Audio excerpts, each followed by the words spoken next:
Students कहते हैं कि बटुए में छेद अगर होता है, थोड़ी सी भी छेद हो जाती है ना, तो पैसों से पहले जो रिश्तेदार होते हैं वही मतलब गिरा देते हैं सामने वाले को, जिसका बटुए से गिरता है। उसी तरह से यहाँ हम देख रहे हैं कि जो भी एनर्जी दे रहे हैं उससे क्या निकल रहा है, गिर रहे हैं सारे इलेक्ट्रॉन्स।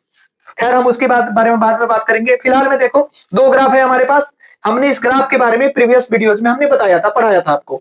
अब यहाँ पर आप देखो कि इस ग्राफ में हमने देखा कि इंटेंसिटी ऑफ लाइट को 100 वाट हमने लिया था, 200 लिया था, 300 लिया था, और हर एक केस में हमने क्या देखा कि जो यहाँ पर इलेक्ट्रॉन जो हमारा मूव कर रहा है, एक्चुअली में उनका मूवमेंट किससे हो रहा है, इंटेंसिटी को हमने बढ़ाया, नंबर ऑफ इलेक्ट्रॉन्स एमिट हुआ मेटल के सरफेस से, और जब वहां से एमिट हो रहा था, जो हमने कल सर्किट बनाया था उसमें हमने देखा कि मेटल के प्लेट्स एक प्लेट से दूसरे प्लेट की तरफ जब वो जाता है, मूव करता है, क्योंकि इधर पॉजिटिव था इधर निगेटिव था। जब हमने पॉजिटिव लिया था तो इलेक्ट्रॉन्स इधर मूव कर रहे थे, इलेक्ट्रॉन को पॉजिटिव चार्ज क्या कर रहा था, खींच रहा था, जिससे उसमें मूवमेंट हो रहा था। और जब उसमें मूवमेंट हो रही थी तो हमने क्या देखा, उसमें करंट फ्लो कर रहा है।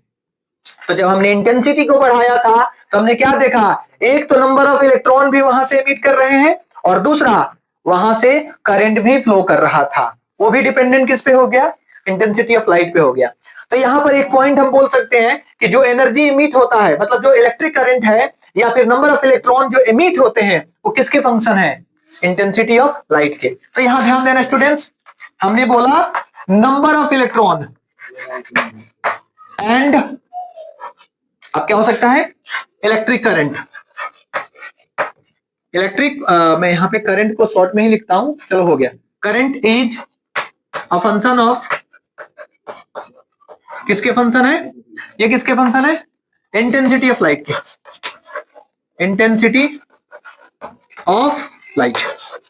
तो हमने देखा यहां पर कि इलेक्ट्रिक करंट और नंबर ऑफ इलेक्ट्रॉन जो है ये किसके फंक्शन है, intensity of light. Okay students, लेकिन हमने इस चीज को इस ग्राफ में देखा, क्योंकि हमने देखा यहां पर कि स्टॉपिंग पोटेंशियल सारे केसेस में सेम है, चाहे मैं 100 वाट का दूं या 200 का दूं या 300 का दूं, ठीक है। तीनों केस में हमने क्या देखा कि जो स्टॉपिंग पोटेंशियल बताया था हमने, जब इलेक्ट्रिक करंट मतलब जो हमारा सर्किट है ना, उस सर्किट में जब हम क्या कर रहे थे, एक्चुअली में जब हमने निगेटिव पोटेंशियल प्रोवाइड किया था तो निगेटिव वाले माइनस को क्या कर रहा था, रिपेल कर रहा था, उसको धक्का दे रहा था, मना कर रहा था कि मेरे तरफ तुम मत आओ। और उसने उसके लिए क्या किया, निगेटिव वोल्टेज को बढ़ाते गए, बढ़ाता गया। पहले तो उसने 10 इलेक्ट्रॉन को रोका, फिर 20 को रोका, 30 को रोका, 40 को, इस तरह से ये 100 सारे इलेक्ट्रॉन्स को रोक दिया। फाइनली जब सारे इलेक्ट्रॉन्स को रोका तो हमने देखा कि सारे के सारे इलेक्ट्रॉन्स का मूवमेंट जीरो हो गया। जीरो होने का मतलब क्या होता है, जिस वोल्टेज पे वो जीरो हुआ उस वोल्टेज को हमने क्या बोला, स्टॉपिंग पोटेंशियल बोला, ठीक है। और उससे हमने ये ग्राफ ड्रॉ किया, और उस ग्राफ में हमने देखा कि नंबर ऑफ इलेक्ट्रॉन जो एमिट कर रहे थे, अगर हमने 100 वाट का बल्ब दिया, हमने देखा वहां पे 100 मतलब 100 इलेक्ट्रॉन्स बाहर निकल रहे हैं। तो वो किस पे डिपेंडेंट हो गया, नंबर ऑफ इलेक्ट्रॉन जो एमिट हो रहा था वो डायरेक्टली किस पे डिपेंड हो गया, इंटेंसिटी ऑफ लाइट पे डिपेंड हो गया। और उसी नंबर ऑफ इलेक्ट्रॉन के मूवमेंट के चलते क्या हो रहा था, उसमें करंट मूव कर रहा था, करंट फ्लो हो रहा था, तो भी उसके फंक्शन हो गए। अब हम यहां देखते हैं, हमने इसमें क्या किया, इंटेंसिटी तो सेम रखा, उसमें हमने फ्रीक्वेंसी को कांस्टेंट रखा था, यानी एक ही कलर का लाइट हमने दिया, उसकी इंटेंसिटी उसकी ताकत को बढ़ाया इसमें। बट इसमें ताकत को नहीं बढ़ा रहे, ताकत सेम है, फ्रीक्वेंसी को बढ़ा रहे हैं। आप देखना, इसमें अगर हमने फ्रीक्वेंसी को फिक्स किया था, ये फ्रीक्वेंसी कुछ ऐसा था, वेवलेंथ इसका ज्यादा था, फ्रीक्वेंसी इसकी कम है, इसके कंपेयर में मैं बता रहा हूं। यहां पर हमने फ्रीक्वेंसी ऐसे दे दिया, फ्रीक्वेंसी ज्यादा है, वेवलेंथ कम है। फ्रीक्वेंसी ज्यादा है इसका मतलब क्या है, इसमें वाइब्रेशंस देख रहे हो ना, वाइब्रेशंस ज्यादा है इसके कंपेयर में। जितने वेवलेंथ में इसमें एक फ्रीक्वेंसी है, इसमें डबल है, ट्रिपल है, हो सकता है। हमने देखा कि जब हम इसको प्रोवाइड कर रहे हैं तो इलेक्ट्रॉन्स तो हमारा मूव कर रहा है, किसके लिए हमने प्रोवाइड किया है, उस इंटेंसिटी के अकॉर्डिंगली क्या हो रहा है, उसमें से इलेक्ट्रॉन निकल रहे हैं। इलेक्ट्रॉन में जो मूवमेंट हो रहा है ना, ये वाइब्रेशंस जा रहा है, यानी ये एनर्जी जा रहा है। फोटोन का जो एनर्जी जो हमको पता चला था, है ना, कि उसमें क्या बताया था मैंने कि यहाँ energy is equal to Einstein का इक्वेशन याद करो, यहाँ पर जो था एच न्यू, है ना, ये बाद में प्लैंक्स ने इसके प्लैंक्स कांस्टेंट इसको माना गया था। एनर्जी किस पे डिपेंडेंट होता है, यहाँ पर हमने बताया था, हम उसके बारे में बाद में बात करेंगे। ये भी फ्रीक्वेंसी ही है ना, लेकिन ये कौन सा फ्रीक्वेंसी है, तो हमने बताया था जो मिनिमम रिक्वायरमेंट ऑफ फ्रीक्वेंसी होता है, जहां से इलेक्ट्रॉन हमारा मूव करना शुरू होता है, क्योंकि उसको एनर्जी मिल जाता है, और उसको हमने थ्रेशोल्ड फ्रीक्वेंसी कहा था। एक और बात है, ये बहुत ही बढ़िया वाली चीज है, यहां पर ध्यान देना, यहां जो फ्रीक्वेंसी है ना, अगर हमारा दो चीज होता है, मान लो कि किसी मेटल से इलेक्ट्रॉन को निकालने के लिए एक सर्टेन फ्रीक्वेंसी चाहिए, उस फ्रीक्वेंसी को हमने क्या बोल दिया, 50 है सपोज कर लो। अगर हमने 50 से कम दिया तो इलेक्ट्रॉन नहीं निकलेंगे, लेकिन जैसे हमने 50 दिया तो क्या होगा, इलेक्ट्रॉन निकलना शुरू हो जाएगा। इसका मतलब शुरू होगा क्या मतलब है कि 50 से ऊपर बढ़ाएंगे तब वो मूव करना शुरू करेगा, तभी जाके करंट फ्लो करेगा। इक्वल रहेगा, यानी अगर न्यू का वैल्यू न्यू नॉट हो जाए, बराबर हो जाए, तो भी इलेक्ट्रॉन नहीं निकलेंगे क्योंकि उनका मूवमेंट रुक जाएगा। लेकिन जैसे ही न्यू नॉट बड़ा होगा, ये जो है ना इससे बड़ा होगा तो क्या होगा, मूव करना शुरू होगा। तो हम क्या देख रहे हैं कि जो हमारा जब फ्रीक्वेंसी हम चेंज कर रहे हैं ना, एक बार ऐसे हमने कलर लिया, मतलब ऐसा कलर हमने प्रोवाइड किया, येलो लिया, रेड लिया, दोनों का फ्रीक्वेंसी अलग अलग है, फ्रीक्वेंसी को हम चेंज करें। एक बार हमने रेड कलर से देखा तो हमको ये ग्राफ मिला पहला वाला, फिर हमने येलो ले लिया, मुझे ये ग्राफ मिला। मैं सिर्फ एग्जांपल दे रहा हूं, मैं ये नहीं बता रहा हूं कि ये रेड है ये येलो है। आप किसी को, आप उसके जो हमारे पास जो डाटा है कि रेड का फ्रीक्वेंसी कितना होता है, रेड का वेवलेंथ कितना होता है, उससे आप कंपेयर कर सकते हो, हम बाद में देखेंगे, पहले आप इसको समझो पहले। तो हम क्या देख रहे हैं, जो वाइब्रेशंस है, हमने कल बताया था, लिफाफा वाला एग्जांपल हमने दिया था, उस लिफाफे में इंफॉर्मेशन है, ये भी एक लिफाफे की तरह आता है। उसमें क्या होता है, एनर्जी होता है, और उस एनर्जी के जो बंडल्स होते हैं, उस बंडल्स को हमने क्या नाम रखा था, फोटोन। बहुत सारे फोटोन्स होते हैं, फोटोन आया एनर्जी के फॉर्म में, ऐसे फ्रीक्वेंसी के फॉर्म में, और टकराया, टकरा के वहां से अपने आप को वो क्या किया, खत्म कर लिया। एनर्जी किसको दे दिया, इलेक्ट्रॉन को। तो लाइट एक एनर्जी है, किसके चलते पता चल रहा है, फ्रीक्वेंसी के चलते। उसमें क्या था, इलेक्ट्रॉन्स निकल रहे थे, मूव कर रहे थे, लेकिन इस मूवमेंट के लिए भी क्या होना चाहिए, एक सर्टेन फ्रीक्वेंसी होना चाहिए, क्योंकि सर्टेन फ्रीक्वेंसी जाकर के उसको देगा एनर्जी। इसमें भी हो रहा था, लेकिन पूरी तरह से कंफर्मेशन हमको इसमें मिल रहा है, फ्रीक्वेंसी को जब चेंज कर रहे हैं। तो हम क्या देख रहे हैं, यहां हमने देखा number of electron, electric current किसका फंक्शन है, इंटेंसिटी ऑफ लाइट। लेकिन यहां हम क्या देखेंगे कि जो एनर्जी एमिट हो रहा है इलेक्ट्रॉन का, वो किस पे डिपेंड कर रहा है, इंसिडेंट रेडिएशन पे। और रेडिएशन बोले तो फ्रीक्वेंसी, जो इंसिडेंट रेडिएशन का जो फ्रीक्वेंसी है ना, उस पे ये डिपेंड कर रहा है।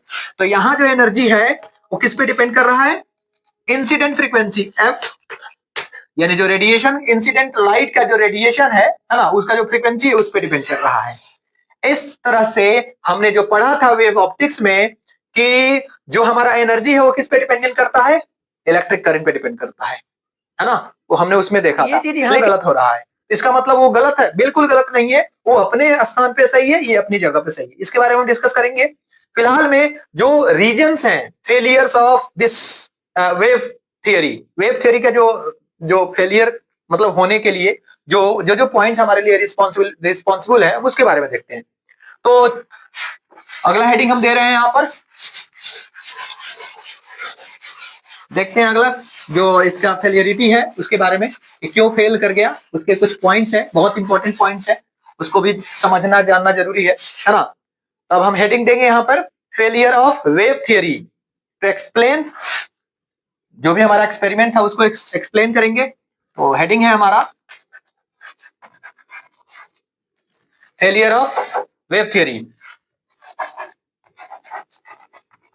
तो हमारा यहाँ पर कुछ पॉइंट्स है, ये फर्स्ट पॉइंट है, हमने बताया था फेलियर ऑफ वेव थियरी के बारे में, इसके बारे में देखेंगे। हमने यहाँ पर क्या देखा, इसमें देख रहे हैं कि जो बिलो द थ्रेशोल्ड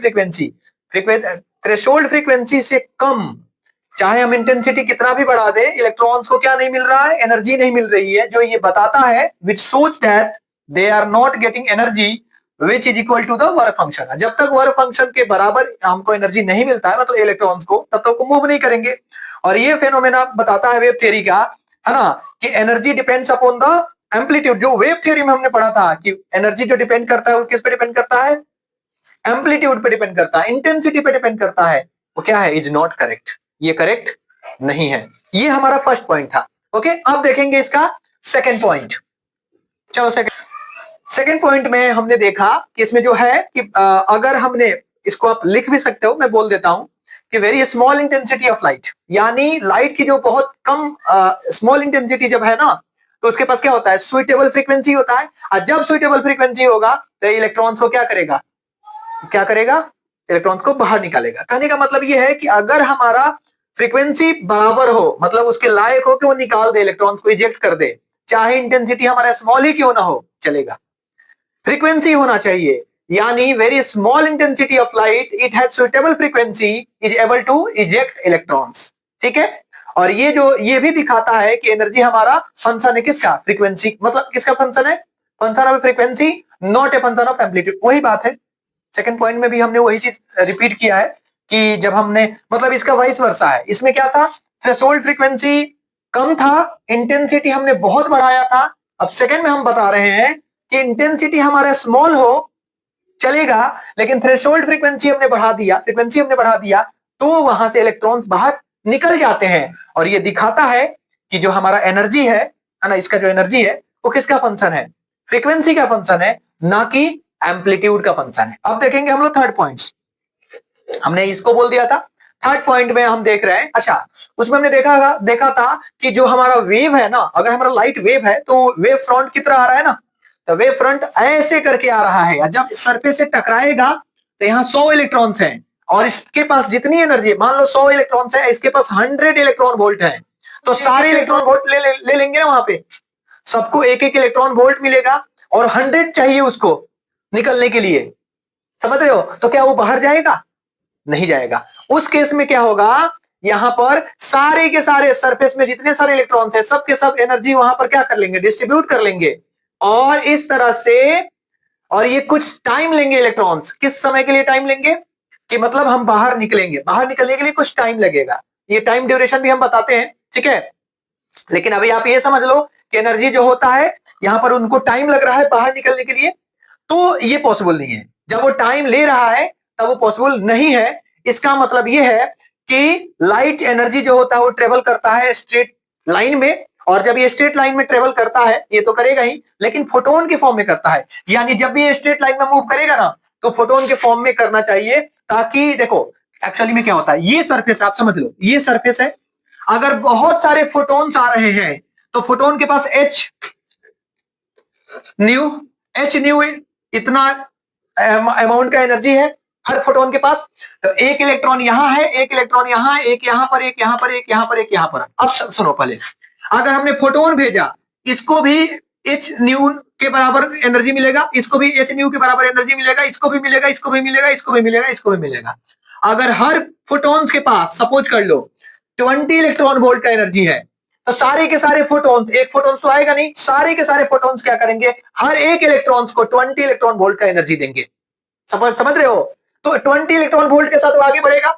लेकिन जब हम उसको वेव फ्रंट मान लेते हैं, तो वेव फ्रंट के पास क्या है, उसने बोला था वेव है, तो वेव तो एक ही पैकेट हो गया ना, उस पैकेट में अगर 100 इलेक्ट्रॉन वोल्ट है और 100 इलेक्ट्रॉन यहां पर है, तो सबको एक एक इलेक्ट्रॉन वोल्ट मिलेगा, जो कि this value is not suitable to eject the electrons from the metallic surface, surface से उसको बाहर नहीं निकालेगा। तो यहां भी हम देख रहे हैं कि ये भी फीचर्स मैच नहीं कर रहा है।